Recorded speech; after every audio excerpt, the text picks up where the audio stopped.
ఆర్థిక లోటును దరిచేరనీయకుండా నష్టాల నుంచి గట్టెక్కిస్తుందనే ధీమాతో రైతు తీసుకునే ముందు జాగ్రత్త చర్యే పంటల బీమా. కష్టకాలంలో అన్నదాతలను ఆదుకోవాలనే ఉద్దేశంతోనే కేంద్రం వాతావరణ ఆధారిత పంటల బీమాను అమలు చేస్తోంది. పథకం అమల్లో భాగంగా రైతు ఇష్టాయిష్టాలతో సంబంధం లేకుండానే బ్యాంకర్లు ప్రీమియం సొమ్మును మినహాయించుకుంటున్నారు. కనీసం రసీదులు ఇవ్వని దురావస్థ. వివరాలు చెప్పేందుకు బ్యాంకర్లు నిరాకరిస్తూ ఉండడం వల్ల ఇప్పుడు ఆ సొమ్మును బీమా సంస్థలకు జమ చేశారో లేదోనన్న సందేహాన్ని వ్యవసాయ శాఖ వ్యక్తం చేయడం శోచనీయం. ఇప్పటికైనా కరువు పీడిత ఆదిలాబాద్ రైతాంగాన్ని బీమా పరిహారాలతో ఆదుకోవాలని రైతు సంఘాలు డిమాండ్ చేస్తున్నాయి. వరుస వైపరీత్యాలతో కుదేలవుతున్న కర్షక లోకంలో ధీమా నింపేందుకు భారత ప్రభుత్వం 2009 నుంచి అమలు చేస్తున్న పథకం వాతావరణ ఆధారిత పంటల బీమా. తెలంగాణ 6 జిల్లాల్లో పత్తి పంటకు ఈ పథకం వర్తింపజేస్తోంది. ఆదిలాబాద్ జిల్లా కూడా ఈ జాబితాలో ఉంది. పథకం అమల్లో భాగంగా కరువు పీడిత రైతుల ప్రమేయం లేకుండానే ముందు జాగ్రత్తగా బీమా ప్రీమియంలను బ్యాంకులు వసూలు చేశాయి. మంజూరైన పరిహారాన్ని మాత్రం బ్యాంకులే మినహాయించుకున్నట్లు సమాచారం. గత ఖరీఫ్ సీజన్లో 2200 కోట్ల మేర పంట రుణాలను బ్యాంకులు ఆదిలాబాద్ రైతులకు ఇచ్చారు. నిరుడు జిల్లాలో 3,33,006 ఎకరాల్లో పత్తి సాగైంది. వర్షాభావం వల్ల రైతులు దిగుబడులను కోల్పోయారు. ఈ వివరాలను బ్యాంకర్లు వెల్లడించకపోవడం వల్ల 1,00,000 మందికి పైగా రైతులకు అన్యాయం జరిగిందని వ్యవసాయ శాఖ అధికారులే ఆరోపిస్తున్నారు. మన ఆదిలాబాద్ జిల్లాలో క్రాప్ ఇన్సూరెన్స్ స్కీమ్లో చూస్తే మనకు పత్తి పంటగాను weather based crop insurance scheme ఉన్నది. క్రాప్ లోన్ తీసుకున్నప్పుడే ఇది కంపల్సరీగా మినహాయించుకొని తీసుకోవడం జరుగుతుంది. Weather based crop insurance scheme ఇది.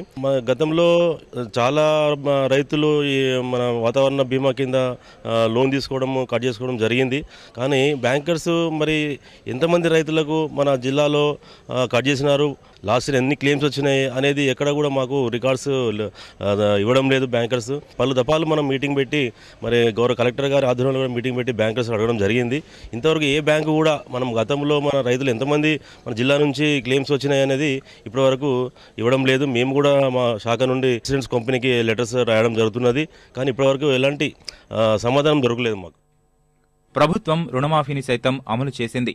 ఇక తమ ఖాతాల నుంచి మినహాయించుకున్న బీమా పరిహారం వస్తుందనుకున్న రైతుల ఆశలపై బ్యాంకర్ల తీరు నీళ్లు చల్లుతోంది. బ్యాంకులు రసీదులు ఇవ్వని కారణంగా రైతుల వద్ద ఎలాంటి ఆధారాలు లేవు. బీమా కంపెనీ సైతం ఆన్లైన్లో వివరాలు పెట్టకపోవడం వల్ల బాధితులు ఎవరిని సంప్రదించాలో తెలియని గందరగోళం నెలకొంది. అసలు బ్యాంకర్లు ప్రీమియం సొమ్ములను కట్టారో లేదోనని రైతులు అనుమానం వ్యక్తం చేస్తున్నారు. అన్ని బ్యాంకులు రైతులకు రుణాలు ఇస్తున్నాయి. రుణాలు ఇవ్వడంతో పాటే వెంటనే బీమా డబ్బులు కట్ చేస్తున్నారు. కానీ బీమా గింత కట్ చేసినామని ఎవరికి తెలుస్తలేదు, చెప్తలేరు. రిసిప్ట్లు కూడా ఇస్తలేరు. ఇప్పుడు గత 3-4 సంవత్సరాల నుంచి వర్షాభావ పరిస్థితుల్లో వర్షాలు లేకనో కరువు మండలాలుగా ప్రకటించినా కానీ ఇంతవరకు ఏ ఒక్క రైతుకు కూడా బీమా సొమ్ము అందుతలేదు. మరి ఎవరికి కడుతున్నారో ఇక్కడ బ్యాంకు వాళ్ళకి తెలాలా, గవర్నమెంట్కి తెలాలా? ఎంతోమంది కరువు ప్రాంతాలుగా ప్రకటించిన కరువులు ఏర్పడ్డా కానీ ఇంతవరకు బీమా అనేది ఏ ఒక్క రైతుకు అందుతలేదు. మరి ఈ డబ్బులు ఎటు పోతున్నాయి కానీ కట్ చేస్తున్నారు. కాబట్టి రైతులకు బీమా సౌకర్యం అందేటట్టు చూడాలని చెప్పేసి ప్రభుత్వానికి వినవిస్తాం. ఊళ్ళకి ఇస్తుండా ఏం చేస్తుండో తెలియదు. మాకు తెలియకుండానే కట్ చేస్తుండో ఇది ఇంత కట్ అయిందని కూడా చెప్తలేదు. 3 ఏళ్ల నుంచి వర్షాలు లేక కరువు వస్తుంది కాబట్టి మాకు ఇప్పుడు బాగా ఘోరం కూడా జరుగుతుంది. బీమా డబ్బులు అయితే ఇవ్వడు, చెప్తలేడు. ఈ బ్యాంకు కూడా నీకు ఇన్ని కట్ అయినాయని కూడా చెప్తలేడు. మాకు బీమా డబ్బులు వచ్చేటట్టుగా చూడాలి. బీమా పరిహారాలను రైతులకు అందించడంలో ఉన్నతాధికారులు సైతం నిమ్మకు నీరెత్తినట్లు వ్యవహరిస్తున్నారని రైతు సంఘాలు ఆరోపిస్తున్నాయి. ఆదిలాబాద్ జిల్లాలో గత 10 సంవత్సరాల నుంచి బీమా పేరట బ్యాంకులు, కమర్షియల్ బ్యాంకులు, సహకార బ్యాంకులు అన్నీ కూడా రైతాంగానికి తెలియకుండానే డబ్బులు ఒక్కొక్కరికి 3,000, 4,000, 5,000 వరకు కూడా డబ్బులు కట్ చేయడం జరుగుతూ ఉన్నది. వాస్తవంగా దానికి సంబంధించినటువంటి రిసిప్ట్ కూడా రైతాంగానికి ఇవ్వడం లేదు. రెండవది 3 సంవత్సరాల నుంచి కరువులు అనేటువంటిది కంటిన్యూగా రావడం జరుగుతుంది.